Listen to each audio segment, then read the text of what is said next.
Reagent parrot, जिसको smoker, rock pebbler, black tailed, regal और मालक पैरट भी कहा जाता है, एक मध्यम आकार का लंबे पूंछ वाला खूबसूरत तोता है।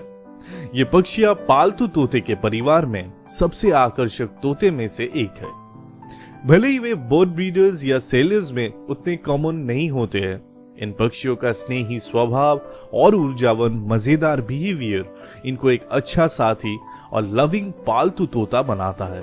और सिर्फ इतना ही नहीं, इन सभी अच्छे गुणों के साथ आपको एक काफी खूबसूरत, शानदार और यूनिक दिखने वाला पैरट भी मिलता है। नर और मादा में रंगों का थोड़ा सा अंतर होने के कारण उनको अलग से पहचाना जा सकता है। नर ज्यादातर पीले रंग के होते हैं, उनके पंख और पूंछ नीले और काले रंग के होते हैं। उनके पंखों के ऊपर पीले और लाल रंग का धब्बा भी होता है, जो उड़ान के समय ज्यादा स्पष्ट दिखाई देता है। उनका चोंच गहरा लाल या फिर गुलाबी रंग के होते हैं, जबकि मादाएं और छोटे रीजन पैरट्स के रंग हल्के हरे रंग के होते हैं। उनके पंख के ऊपर हल्के गुलाबी रंग के धब्बे भी होते हैं। इनके बच्चे 14 महीने के अंदर अपना अंतिम रंग हासिल कर लेते हैं। रीजन पैरट्स मुख्य रूप से दक्षिण पश्चिमी और दक्षिण पूर्व ऑस्ट्रेलिया में पाए जाते हैं। ये मध्यम आकार के तोते 16 इंच तक लंबे हो सकते हैं। इनका वजन 150 से 206 ग्राम्स की होती है और अगर ठीक से देखभाल किया जाए तो वे 25 साल तक जीवित रह सकते हैं।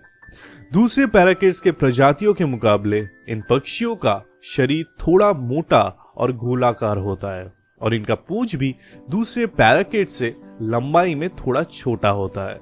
उनके चोंच बजीज के जैसा छोटे नुकीले आकार के होते हैं। ये ऊर्जावान तोते काफी मुखर भी होते हैं, पर ये सिर्फ जोर से चिल्लाते ही नहीं है, उसके साथ दोहराने के लिए कुछ शब्द भी सीख सकते हैं।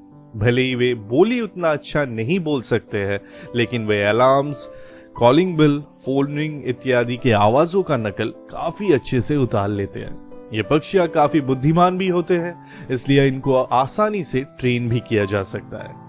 इन पक्षियों को अपार्टमेंट के बदले घर में रखना ही बेहतर होगा, वरना आपके पड़ोसी को इनके शोर करने के हैबिट से प्रॉब्लम्स भी हो सकता है।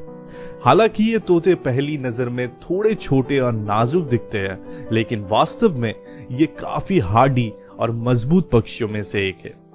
अगर उनको आवश्यक ध्यान और देखभाल दिया जाता है तो आसानी से इनको किसी भी प्रकार का रोग नहीं होता है। याद रखें, रीजन पैराकिट्स उत्कृष्ट उड़ने वाले पक्षियों में से एक है, इसलिए हर रोज उनको बहुत सारे खुले जगह की आवश्यकता होती है, जहां वे उड़ के कसरत कर सके और खुद को हेल्दी रख पाए। सिर्फ एक बड़ा पिंजरा काफी नहीं है इनके लिए। इनको फ्रीली आपके घर में घूमने देना और आपके परिवार के लोगों के साथ घुल मिलने देना आवश्यक है। इनको खुला छोड़ने पर वे ज्यादातर समय आप जहां जहां जाओगे वहां आपके पीछा करते रहेंगे और इधर उधर उड़ने भी लगेंगे। इसलिए इनको निकलने से पहले अपने रूम को सभी तरीके से उनके लिए सेफ बनाना ना भूलें। इनको आप मिनिमम 36 इंच लंबा, 24 इंच चौड़ा और 36 इंच ऊंचा पिंजे में रख सकते हैं।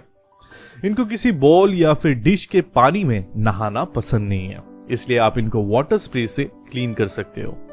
जैसे कि मैंने पहले ही बताया है, ये पक्षियां काफी एनर्जेटिक यानी ऊर्जावान प्रजाति है, इसलिए इनके पिंजे में बहुत सारे लकड़ी से बने खिलौने और कुछ ब्रांचेस लगा दे, जिनको नष्ट करके वे अपना मनोरंजन कर पाए। इनके ब्रीडिंग पेयर साल में एक बार अंडे देते हैं। मादा प्रजनन के मौसम में 3 से 6 अंडे देती है, जिनमें से 21 दिन के अंदर बच्चे निकल आता है और 40 दिन के अंदर बच्चे खुद से खाना भी सीख जाते हैं। अगर इनके बच्चे को बचपन से हाथ से खिला के बड़ा किया जाए तो वे काफी अच्छे पालतू पक्षी बन जाते हैं। हालांकि एक पकड़े गया बड़ा और जंगली रीजन पैराकिट को पालतू बनाना करीबन नामुमकिन है। ये पक्षियां जमीन से खाना ढूंढ के खाना भी पसंद करते हैं। इसके वजह से इनके पेट में इंटेस्टाइनल वर्म्स और फंगल इन्फेक्शन होने के चांसेस बढ़ जाते हैं। इन सब चीजों को आप आसानी से उनके पिंजे या फिर एवियरी को हर रोज साफ करके टाल सकते हो। ज्यादातर समय ये पक्षियां आपके प्रति काफी स्नेही और विनम्र होते हैं। ये बचपन से अपने ओनर के साथ बॉन्ड बनाना शुरू कर देते हैं और जैसे ही उनके इंसानी परिवार के प्रति उनका विश्वास बढ़ने लगता है, तब वे अपना मजेदार और अधिक ऊर्जावान स्नेही व्यक्तित्व का प्रदर्शन करना शुरू कर देते हैं। इनको बस कुछ खिलौने और हर रोज उड़ने के लिए एक सेफ रूम की जरूरत होती है। उसके साथ अगर रोजाना इनको आपके और आपके परिवार के साथ घुल मिलने दिया जाए तो वे मेंटली और फिजिकली एक हैप्पी और हेल्दी तोता बन जाते हैं और एक खुश मिजाज रीजन पैरट शांत, स्नेही और प्यारा पालतू तोता बन जाता है। उनके इन गुणों के कारण इनको एवियरी में इनके आकार के शांत पैरट के साथ भी रखा जा सकता है। और अगर आपको इनके डाइट के बारे में जानना है तो इस वीडियो के डिस्क्रिप्शन में मौजूद लिंक को क्लिक करें, जहां पर मैंने इनके डाइट के बारे में सब कुछ एक्सप्लेन कर दिया है।